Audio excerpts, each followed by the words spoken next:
Hello વિદ્યાર્થી મિત્રો, હું યતિન પટેલ ફરીથી એકવાર આપ સૌનું હાર્દિક સ્વાગત કરું છું. જિલ્લા શિક્ષણ અધિકારી કચેરી શ્રી અમદાવાદ શહેર અંતર્ગત સારથી પ્રોજેક્ટ અંતર્ગત આપ સૌનું ફરીથી એક વખત હાર્દિક સ્વાગત કરું છું. આપણે હવે આપણને ખબર છે કે લાસ્ટ ટાઈમ આપણે ઘણા બધા નીટના એમસીક્યુ ઘણા 2-3 ચેપ્ટર્સ ક્લિયર કરેલા છે. હવે આ વખતે આપણે એક નવું ચેપ્ટર લેવા જઈ રહ્યા છીએ જેનું નામ છે ઉદ્વિકાસ.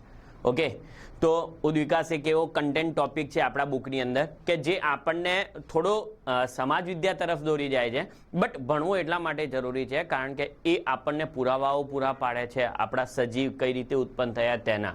ઠીક છે, તો આપણે ઉદ્વિકાસને અહીંયા ભણવું ઇમ્પોર્ટન્સ એટલું જ આપવું પડશે. ઓકે, આખા ચેપ્ટરની અંદર જે પણ આવી રહ્યું છે બરાબર, એ બધી જ વસ્તુઓ હાઇપોથેટિકલી છે, એટલે કે અભિધારણાઓ ઉપર આધારિત છે. હા, થોડા ઘણાના પ્રૂફ છે, થોડા ઘણાના એક્સપેરિમેન્ટ છે, બટ આપણી જોડે કન્ટિન્યુઅસ એવી કોઈ લિંક નથી કે જેનાથી પ્રૂફ થાય કે આ જ આપણા પૂર્વજ અથવા આ જ આપણા એન્સિસ્ટર હતા.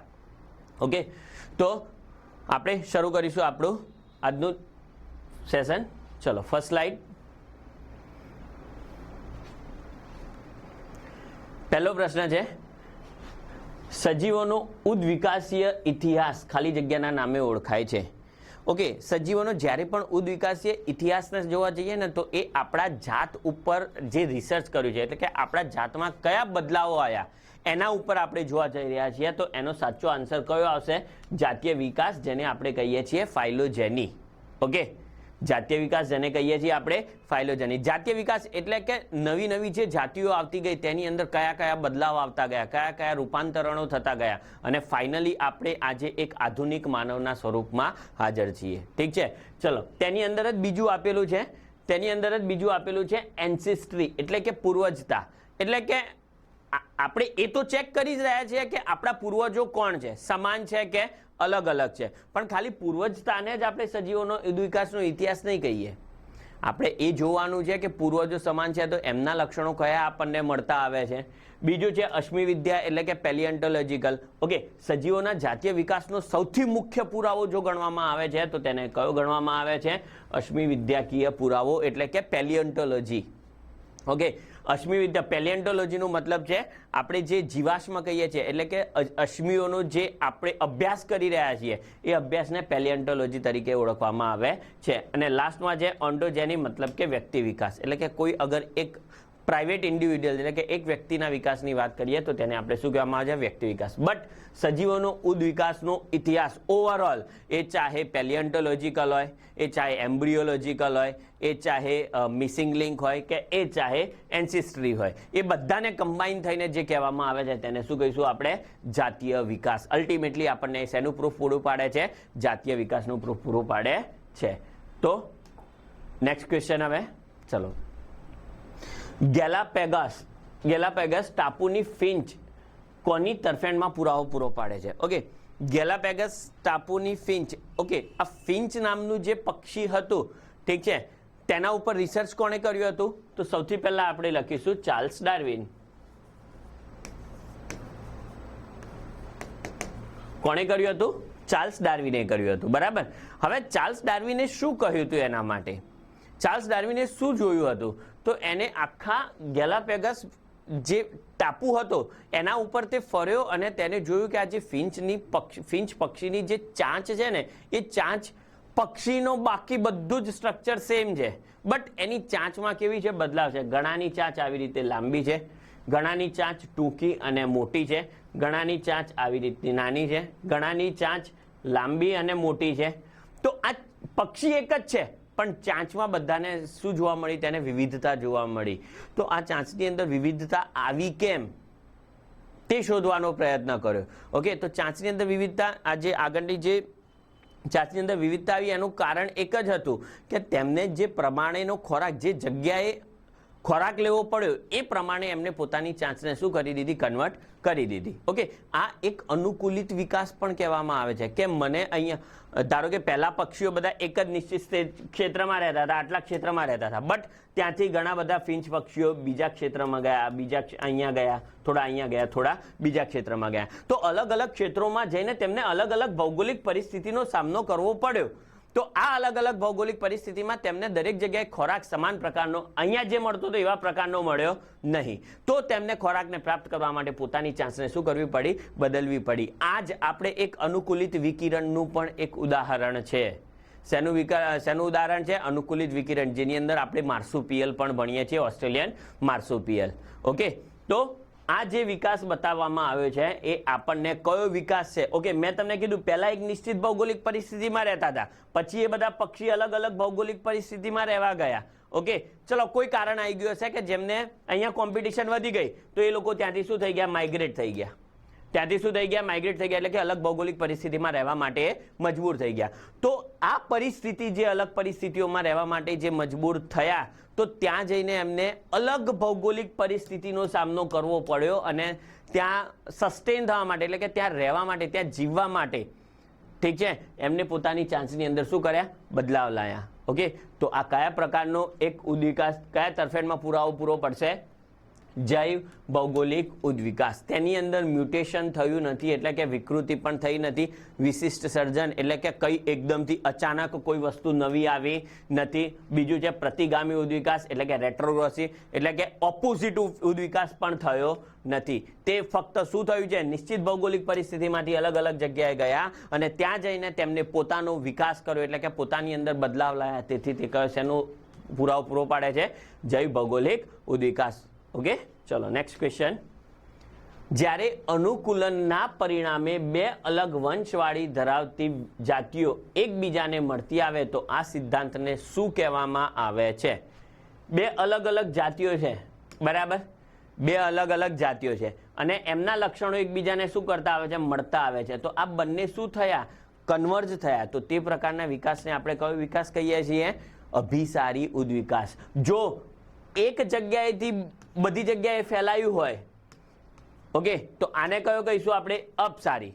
ઓકે, એક જાતિમાંથી બે અલગ અલગ જાતિના લક્ષણો અલગ થયા છે? ના, બે જાતિઓ ભેગી મળી અને એક અલગ અનુકૂલનના પરિણામે બે અલગ વંશવાળી ધરાવતી જાતિઓ એકબીજાને મળતી આવે છે, એટલે કે મેચ કરે છે. તો તે પ્રકારના વિકાસને કયો કહીશું આપણે? અભિસારી ઉદ્વિકાસ તરીકે ઓળખવામાં આવે છે. ઓકે, અપસારી અને અભિસારી ઉદ્વિકાસની અંદર તમને ખબર છે કોની વાત કરવામાં આવી છે? કાર્ય અને રચનાની વાત કરવામાં આવી છે, બરાબર? કાર્ય સમાન, રચના અલગ, રચના સમાન અને કાર્ય અલગ. ઠીક છે, તો આ પ્રકારનો જે ઉદ્વિકાસ હતો, ડાયવર્જન્ટ ઉદ્વિકાસ, તેની અંદર શું સમાન હતું? તેની રચના સમાન હતી, બટ કાર્ય કેવા હતા? અલગ હતા. ઓકે, જ્યારે આ પ્રકારના ઉદ્વિકાસની અંદર રચના અલગ છે, ઓકે, પણ કાર્ય કેવા છે? સમાન છે. ઓકે, કાર્ય જ સમાન હોય એવું નહીં કહીએ, બંનેનો ઉદ્ભવ ક્યાંથી થયો છે, ઓરિજિન ક્યાં છે, એ પણ કદાચ સમાન હોઈ શકે છે. ઠીક છે, તો એ થોડું ડિટેલની અંદર આપણે નેક્સ્ટ ક્વેશ્ચન આવશે જ્યારે આનો તેની અંદર ભણી લઈશું. ચલો નેક્સ્ટ ક્વેશ્ચન. ઓકે, નીચેનામાંથી કયા વૈજ્ઞાનિકનું નામ તેમના દ્વારા આપવામાં આવેલ વાદ સાથે સાચી રીતે સુસંગત થાય છે? ઓકે, આ ચેપ્ટરની અંદર મિત્રો યાદ રાખજો કે જે પણ વૈજ્ઞાનિકો આપ્યા છે અને જે પણ વૈજ્ઞાનિકોના વાદ આપવામાં આવ્યા છે, બરાબર, જે કોઈ પણ થિયરીઝ આપવામાં આવી છે, એ થિયરીઓ વૈજ્ઞાનિકોના નામની સાથે જરૂરથી ભણજો, ચોક્કસથી યાદ રાખજો, કારણ કે તેની અંદરથી એક MCQ બનવાની સંભાવનાઓ મેક્સિમમ હોય છે. ઠીક છે, થિયરી તો કોઈ પણ બોલી દે છે કે ભાઈ મિસિંગ લિંક, તો વચ્ચેની કોઈક જે લિંક હતી, બે જાતિઓને જોડતી કોઈક લિંક હતી, એ મિસિંગ થઈ ગઈ છે. એ તો એના નામ ઉપરથી ખબર પડી ગઈ, બટ એ આપી કોણે, એ વાદ કોણે આપ્યો, તો એ બધી વસ્તુઓ તમારે અહીંયા વધારે ધ્યાન આપવાનું છે. ઓકે, ચલો, તો આની અંદર જોવા જઈએ તો સૌથી પહેલા આપ્યું છે દ વ્રીઝ. Okay, D વ્રીઝિસ. ડ વ્રીઝિસે તો શું આપ્યું હતું? સાલ્ટેશન આપ્યું હતું ને. ડ વ્રીઝિસે શું આપ્યું હતું? સાલ્ટેશન આપ્યું હતું. તો નૈસર્ગિક પસંદગી તો એને આપી જ નથી. નૈસર્ગિક પસંદગી એટલે તો શું થાય? Nature selection. Nature selection. Nature selection કોણે આપ્યું હતું? નેચર સિલેક્શન કોણે આપ્યું હતું? બધાને ખબર છે, ડાર્વિનનો વાદ છે. પ્રાકૃતિક પસંદગી, બરાબર, પ્રાકૃતિક પસંદગી કોનો વાદ છે? નેચર સિલેક્શન કોણે આપ્યું હતું? ડાર્વિને આપ્યું હતું. ઓકે, ઓકે, થોડું વ્યવસ્થિત રીતે લખો અહીંયા. ઓકે, ડાર્વિને શું આપ્યું હતું આપણને? નૈસર્ગિક પસંદગી. ઓકે, નૈસર્ગિક પસંદગી માટે આપણને ખબર છે કે ઘણા બધા અલગ અલગ ઉદાહરણો આપવામાં આવેલા જ છે. ઓકે, ચલો, તો પહેલો ઓપ્શન શું થઈ ગયો આપણો? ખોટો. આ બંને એકબીજાને સોરી સુસંગત નથી. ઓકે, એની અંદર તમને વૈજ્ઞાનિકનું નામ આપ્યું છે દ વ્રીજીસ. દ વ્રીજ. ઓકે, તો દ વ્રીજીસે શેનો સિદ્ધાંત આપ્યો હતો? સાલ્ટેશન. શું આપ્યું હતું? સાલ્ટેશન. સાલ્ટેશન એટલે કે વિકૃતિ. સાલ્ટેશન એટલે કે વિકૃતિ સમજાવવાનો પ્રયત્ન કોણે કર્યો હતો? દ વ્રીજીસે. તો પહેલો ઓપ્શન ખોટો છે. બીજું, મેન્ડલ અને પેનજીનેસિસ થિયરી. ઓકે, પેનજીનેસિસ થિયરી પણ કોને આપી હતી? ડાર્વિનભાઈ સાહેબે જ આપી હતી. પેનજીનેસિસ થિયરી. તો એ બીજો ઓપ્શન પણ આપણો ખોટો થઈ ગયો. પેનજીનેસિસ થિયરીમાં ડાર્વિને શું કહ્યું હતું કે જે સેલ્સ છે એ પોતાનામાંથી એક જીન પ્રોડ્યુસ કરે છે. કોષો છે તે પોતાનામાંથી એક જીન પ્રોડ્યુસ કરે છે અને એ જીનનું નામ એને શું આપ્યું હતું? પેનજીન નામ આપ્યું હતું. અને એ પેનજીન થ્રુ ધ બ્લડ, મતલબ કે રુધિર મારફતે એ ક્યાં જાય છે? શરીરના અંગોમાં જાય છે અને ત્યાં જઈ અને કંઈક નવું આવી રીતનું કોઈ લક્ષણ ઉત્પન્ન કરવાનો પ્રયત્ન કરે છે. તો શું આ સાચું છે? આપણે હમણાં સુધી સાયન્સ ભણ્યા, જીનેટિક્સ ખૂબ જ સારી રીતે ભણી લીધું છે. ચેપ્ટર નંબર 4, ચેપ્ટર નંબર 5 બહુ ડિટેલમાં ભણી લીધું છે. ઓકે, તો જીનેટિક્સની અંદર શું જીન બ્લડની અંદર સર્ક્યુલેટ થતા હોય છે? ના. એ થિયરી કેવી હતી? ખોટી હતી અને એ થિયરીને નકારવામાં પણ આવી હતી. ઠીક છે? ઓકે, તો પેનજીનેસિસ થિયરી કોણે આપેલી હતી? ડાર્વિને. ઓકે, તો આ ઓપ્શન પણ આપણો શું થઈ ગયો? ખોટો. ચલો, વિઝમેન જનરસતાની સતતતાનો સિદ્ધાંત. વિઝમેન જનરસતાની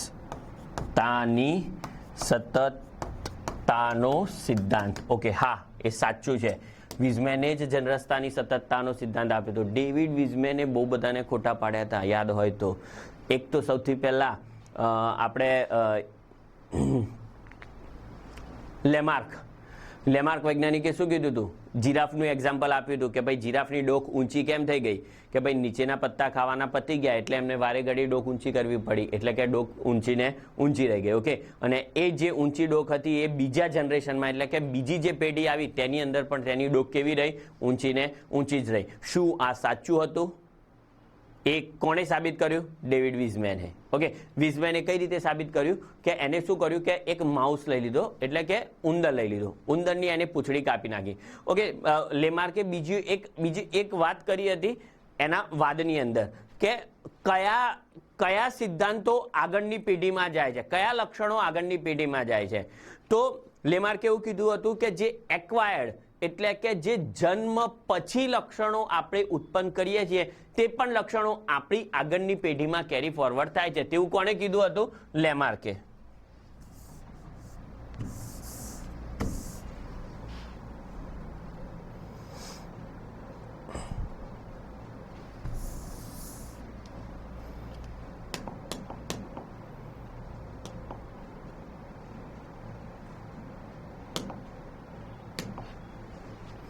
ઓકે, ચલો, વોટએવર. ઓકે, લેમાર્કે કહ્યું હતું કે કઈ રીતે કે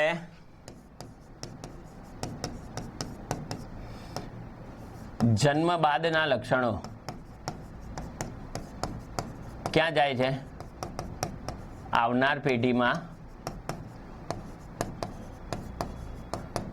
જાય છે. પણ આ શું સાચું હતું? આ પણ કેવા હતા ભાઈ સાહેબ? ખોટા હતા. એને ખોટા કોણે પાડ્યા હતા? ડેવિડ વિઝમેને. ડેવિડ વિઝમેને શું કર્યું કે ઉંદર લીધો, ઉંદરની પૂંછડી કટ કરી દીધી. ઓકે, તો આ પૂંછડી કટ થઈ ગઈ, એ જન્મ પછીનું લક્ષણ થયું. તો હવે તેની બીજી પેઢી આવનારી હતી, તેની અંદર ઉંદર પૂંછડી વાળો આવે કે પૂંછડી વગરનો? તો એને જોયું કે બીજી પેઢીમાં તો ઉંદર કેવો આવ્યો? પૂંછડી વાળો જ આવ્યો. આમ તો કેવો આવવો જોઈતો હતો? આના આધારે, લેમાર્કના આધારે કેવો આવવો જોઈતો હતો? પૂંછડી વગરનો આવવો જોઈતો હતો. કેમ? કારણ કે ઉપાર્જિત લક્ષણ હતું ને, એક્વાયર્ડ કેરેક્ટર હતું. એ એક્વાયર્ડ કેરેક્ટર તો નેક્સ્ટ પેઢીમાં જવું જોઈતું હતું, પણ એવું થયું નહીં. એને આ પ્રેક્ટિકલ, ડેવિડ વિઝમેને આ પ્રેક્ટિકલ એક કે બે ઉંદરોમાં નહીં, એક કે બે પેઢી સુધી નહીં, કમ્પ્લીટ 22 પેઢી સુધી આ પ્રેક્ટિકલ કર્યો. પણ 22 પેઢીમાં એને ઉંદરને જે પૂંછડી કપાયેલી હતી તો નવી પેઢીમાં તો ઉંદર કેવો જોવા મળ્યો, એને પૂંછડી વાળો જ જોવા મળ્યો. તો એને ત્યાં જ કહી દીધું કે ભાઈ લેમાર્કે જે કહ્યું હતું એક્વાયર્ડ કેરેક્ટર્સ જે છે એ ઓટોમેટિક નેક્સ્ટ પેઢીમાં પણ જશે, બરાબર, આનુવંશિક રીતે આગળ વધશે. એ કેવું છે? તદ્દન ખોટું છે. એવું કોણે કીધું હતું? ડેવિડ વિઝમેને કહ્યું હતું. ઠીક છે. અને એ જ સિદ્ધાંતને શું નામ આપવામાં આવ્યું હતું?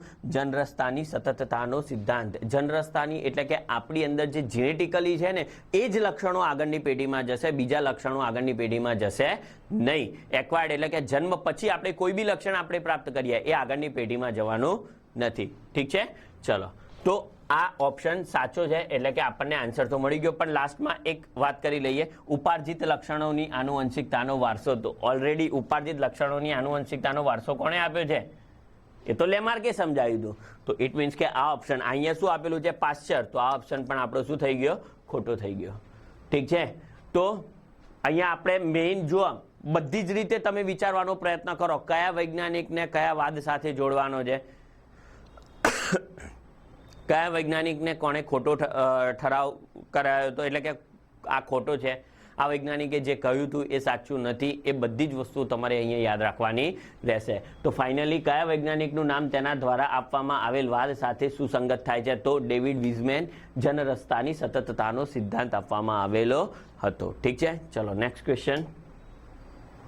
આધુનિક માનવ તેમના પૂર્વજોમાંથી ઉદ્વિકાસનું સૌથી અગત્યનું લક્ષણ કયું છે? સિમ્પલ શોર્ટ ક્વેશ્ચન છે, આમાં કોઈ જ વિચારવાનું આવતું નથી. મસ્તિષ્ક ક્ષમતા, જેને આપણે સીસી કહીએ છીએ, ક્રેનિયલ કેપેસિટી. ક્રેનિયલ કેપેસિટી. ઓકે, ક્રેનિયલ કેપેસિટી ઉપરથી જ આપણને ખબર છે 900 સીસી, 950 સીસી, 1400 સીસી, 1450 સીસી. અત્યારે આધુનિક માનવની કેટલી છે? 1450 સીસી ક્રેનિયલ કેપેસિટી માનવામાં આવે છે. તો એ ક્રેનિયલ કેપેસિટી ઉપરથી પણ આપણે નક્કી કરી શકીએ છીએ કે ઉદ્વિકાસનો ક્રમ કયો હશે, પહેલાં કયા આવ્યા હશે. પહેલાં ડ્રાયોપેથિક્સ, રામાપેથિક્સ, ઠીક છે, એના પછી ઓસ્ટ્રેલોપેથિક્સ, હોમો હેબિલસ, એક્સેટ્રા એક્સેટ્રા આપણી સિક્વન્સ છે એ પ્રમાણે જ. ઓકે, ચલો નેક્સ્ટ ક્વેશ્ચન. યસ, તમારી બુકનો એક બહુ જ મસ્ત ટોપિક છે હાર્ડી વિનબર્ગ સિદ્ધાંત. ઓકે, જો તેને સમજવાનો પ્રયત્ન કરશો ને તે ખૂબ જ ઇઝી બની જશે, પણ જો સમજશો નહીં ને તો તે ઇઝી બનવાનો છે નહીં. સૌથી પહેલાં તો એ સમજો કે હાર્ડી વિનબર્ગ સિદ્ધાંત શું કહેવા માંગે છે. હાર્ડી અને વિનબર્ગ બંને ભાઈઓ શું કહેવા માંગતા હતા? સોરી, માની લો કે કોઈ એક નિશ્ચિત ભૌગોલિક પરિસ્થિતિની અંદર કોઈ એક પ્રકારની જાતિ વસવાટ કરે છે. ઠીક છે, આ કોઈ એક નિશ્ચિત ભૌગોલિક પરિસ્થિતિની અંદર એક પ્રકારની જાતિ વસવાટ કરે છે. ઓકે, તો હાર્ડી અને વિનબર્ગનું કહેવું એવું છે કે તેની અંદર તેના અલીલમાં અલીલ એટલે કે જીનનો એક જીન બે હોય, જોડીઓમાં હોય ને, એમાં સેપરેટ હશે અને આપણે શું કહીશું? એલીલ. એટલે કે બંને કેપિટલ ટી છે તો આ એક અલીલ થયું અને આ બીજું અલીલ થયું. કેપિટલ ટી આ એક અલીલ થયું અને એક આ બીજું અલીલ થયું. ઠીક છે, તો આ બંને જે અલીલ છે, બરાબર, એની અંદર ત્યાં સુધી બદલાવ નહીં આવે જ્યાં સુધી બહારથી કોઈ આક્રમણ નહીં થાય અથવા અંદરથી કોઈ બહાર નહીં જાય ત્યાં સુધી તે જાતિની અંદર આવનારી પેઢીઓમાં પણ કોઈ બદલાવ આવશે નહીં. ક્યાં સુધી નહીં આવે એ બદલાવ?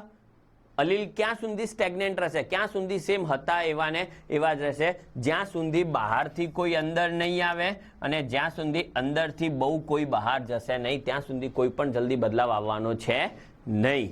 ઓકે, તો આવું કોણ કહે છે? હાર્ડી અને વિનબર્ગ. ઓકે, તો અહીંયા હાર્ડી અને વિનબર્ગે પછી તેમના જ આ પ્રયોગની અંદર, તેમના જ આ એક્સપેરિમેન્ટની અંદર તેમને પ્રિન્સિપાલની અંદર તેમને થોડું ઉમેર્યું છે કે હાર્ડી વિનબર્ગ સિદ્ધાંત ખોટો ક્યારે પડી શકે?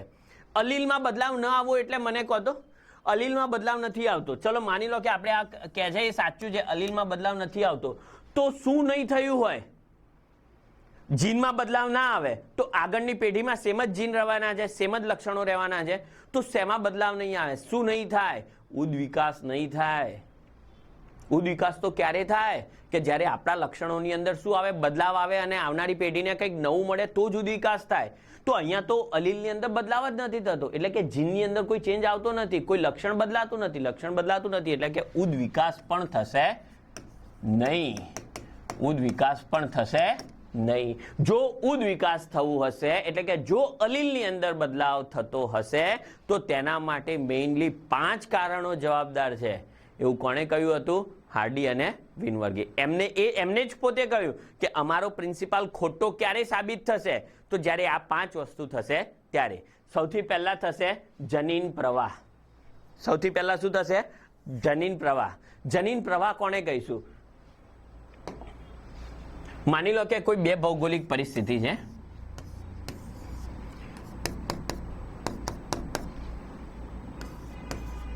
એની અંદર અલગ અલગ પ્રકારની જાતિઓનો શું છે? વસવાટ છે, બરાબર.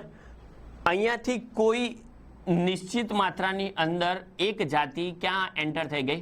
બીજી જગ્યાએ એન્ટર થઈ ગઈ. ઓકે, તો બીજી જગ્યાએ જો એન્ટર થશે ને તો અહીંનો જે જનીન હતો એ પ્રવાહિત થઈ અને ક્યાં ગયો? બીજી ભૌગોલિક પરિસ્થિતિમાં. આ ભૌગોલિક પરિસ્થિતિ A, આ ભૌગોલિક પરિસ્થિતિ B.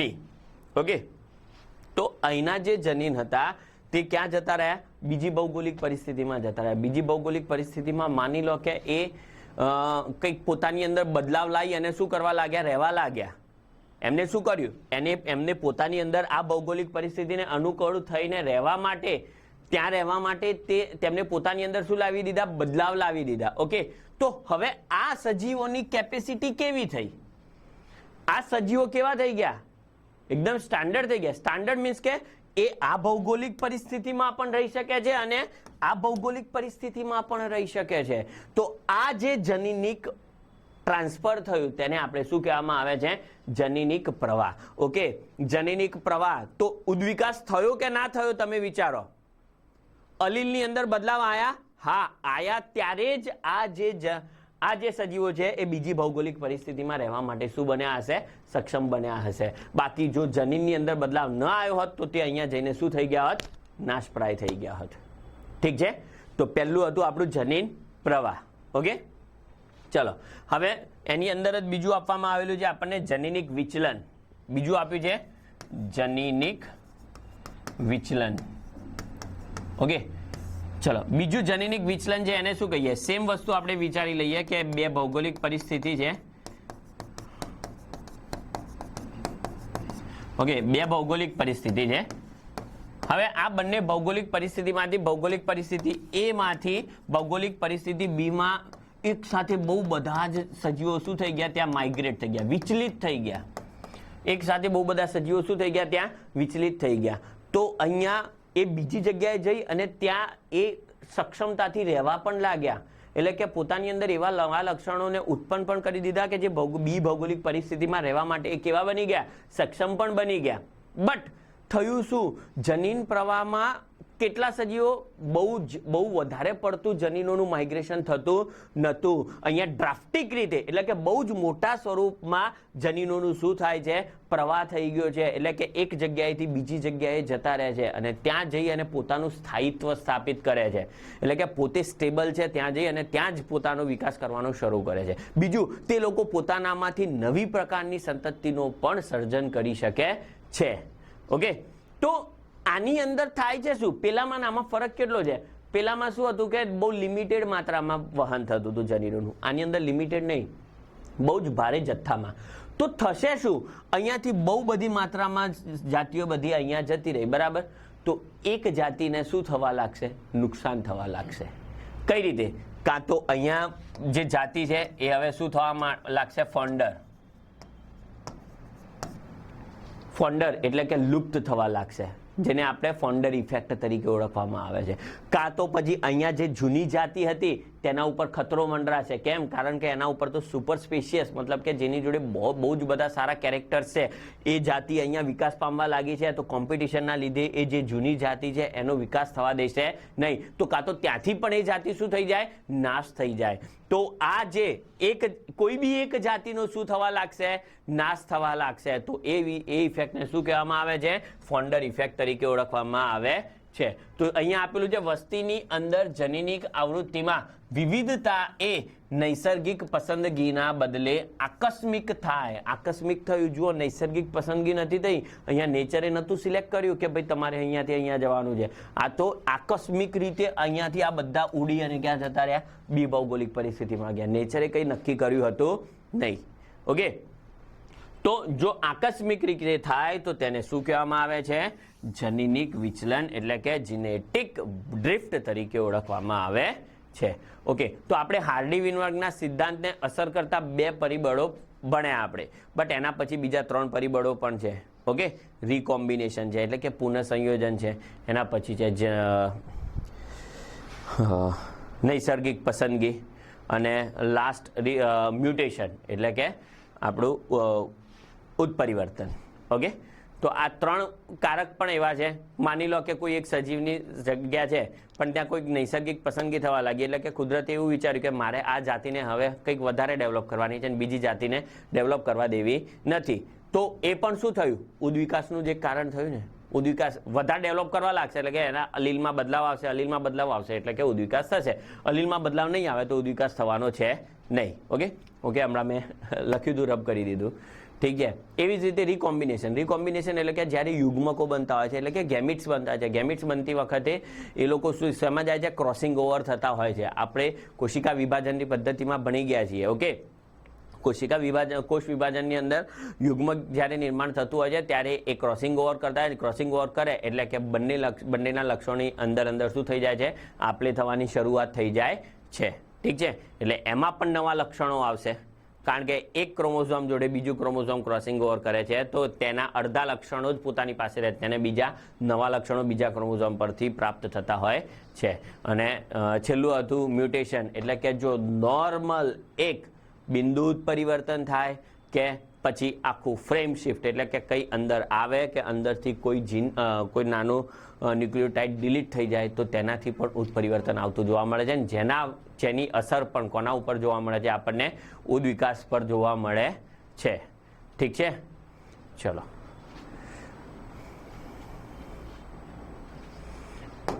નેક્સ્ટ ક્વેશ્ચન, પર્યાવરણમાં SO2ના પ્રદૂષણના નિર્દેશન માટે સૂચક કયો છે? બહુ જ સિમ્પલ સોબર ક્વેશ્ચન છે. પર્યાવરણ આપણને ભણી ગયા છીએ, આમ તો બધાને ખબર છે લાઇકેન, બધાને ખબર છે લાઇકેન, આનો સિમ્પલ આન્સર છે. પણ આપણને એક એક્ઝામ્પલ આપવામાં આવ્યું છે મોથ. બુકની અંદર એક મોથવાળું એક્ઝામ્પલ આપવામાં આવ્યું છે કે જેને આપણે ઇંગ્લેન્ડની અંદર ઇન્ડસ્ટ્રીયલાઇઝેશન નહોતું થયું ત્યારે કયા પ્રકારના મોથ વધુ જોવા મળતા હતા? ડાર્ક અને લાઇટ 2 કલરના હતા. એક હતા લાઇટ અને બીજા હતા ડાર્ક. ડાર્ક એટલે કે બ્રાઉન કલરના હતા. ઓકે, તો જ્યારે ઇન્ડસ્ટ્રીયલાઇઝેશન નહોતું થયું ત્યારે ઝાડ ઉપર લાઇકેનનું એક આખું શું બની જતું હતું? લેયર બની જતું હતું. કેમ? કારણ કે પ્રદૂષણ નહોતું તો લાઇકેન અહીંયા જોવા મળતી હતી. ઓકે, તો આ જે લાઇકેન છે એ પણ કેવા કલરની હોય? લાઇટ કલરની, થોડા લાઇટ વ્હાઇટ કલરની હોય છે. ઓકે, તો વ્હાઇટ કલરની ઉપર લાઇટ કલરના મોથ બેસશે તો તે દેખાશે? ના, તે દેખાશે નહીં. બટ જો વ્હાઇટ કલર ઉપર ડાર્ક કલરના મોથ બેસશે તો તે તરત દેખાવા લાગશે અને શિકારીઓ તેનો જલ્દીથી શું કરી દે છે? શિકાર કરી દે છે. એટલે કે જ્યારે પ્રદૂષણ મુક્ત ઇંગ્લેન્ડ હતું, ઇન્ડસ્ટ્રીયલાઇઝેશન નહોતું થયું, ઔદ્યોગિકરણ નહોતું થયું, ત્યારે લાઇટ કલરના મોથની સંખ્યા વધારે હતી. કેમ? કારણ કે તેમનું ભક્ષણ થતું નહોતું. જ્યારે ડાર્ક કલરના મોથની સંખ્યા કેવી હતી? ઓછી હતી. કેમ? કારણ કે તેમનું શું થઈ જતું હતું? ભક્ષણ થઈ જતું હતું. ધીરે ધીરે ઇન્ડસ્ટ્રીયલાઇઝેશન થયું એટલે કે લાઇકેન, આ જે ઝાડના જે થડ છે તેના ઉપરથી લાઇકેન શું થવા લાગી? રિમૂવ થવા લાગી. હવે સિમ્પલ લઈ લો, ચલો. તો હવે આની ઉપર લાઇટ કલરના જલ્દી દેખાશે કે ડાર્ક કલરના? ડાર્ક એટલે કે બ્રાઉન. ઓકે, ઝાડનું થડ કયા કલરનું હોય છે? બ્રાઉન કલરનું હોય છે. તો બ્રાઉન કલરના ઉપર બ્રાઉન કલરનું કંઈ બેસેલું હશે તો એ જલ્દી દેખાઈ શકશે નહીં. એટલે કે ડાર્ક કલરનાનો સંખ્યા કેવી થઈ જશે? વધી જશે. કેમ? કારણ કે એ થડ જોડે મેચ થઈ ગયા, એમને કોઈ જોઈ શકતું નથી એટલે કે એમનો શિકાર થશે નહીં. જ્યારે લાઇટ કલરના હતા એ અહીંયા કેવા થવા લાગ્યા? તરત દેખાવા લાગ્યા. ઓકે, તેથી તેમનું શું થઈ જશે? ભક્ષણ થઈ જશે એટલે કે શિકાર થઈ જાય છે, જેથી લાઇટ કલરવાળાની સંખ્યા કેવી થઈ જાય છે? ઘટી જાય છે. ક્યારે? ઔદ્યોગિકરણ પછી ઔદ્યોગિકરણ પછી અહીંયાથી લાઇકેન શું થઈ ગઈ, દૂર થઈ ગઈ. તો ઔદ્યોગિકરણની અંદર SO2 ના પ્રદૂષણનું ઇન્ડિકેશન કોણ કરે છે, લાઇકેન કરે છે. ઠીક છે. ચલો વિદ્યાર્થી મિત્રો, તો આપણે આજના સેશનની અંદર અહીંયા સુધી રાખીશું. હવે નેક્સ્ટ સેશનની અંદર આપણે મળીશું. ઠીક છે. એકવાર ફરીથી આપણે અમદાવાદ શહેર જિલ્લા શિક્ષણ અધિકારી કચેરી શ્રી સારથી પ્રોજેક્ટ અંતર્ગત અને બીજું આપણા ડીઓ સર, ચૌધરી સર કે જેમને અમને પ્લેટફોર્મ પૂરું પાડેલું છે આપ સુધી પહોંચવા માટેનું, અને આપ પણ વધુમાં વધુ નીટના ઓરિએન્ટેડ ક્વેશ્ચન્સ કરી શકો તેના માટે ગવર્મેન્ટ સતત પ્રયત્નશીલ છે. આપણા જે ડીઓ કચેરી છે, અમદાવાદ શહેરની ડીઓ કચેરી સતત પ્રયત્નશીલ છે. આપના કંઈ પણ સૂચનો હોય તો આવકાર્ય છે. Thank you. મળીશું ફરીથી નેક્સ્ટ સન્ડે. ધન્યવાદ.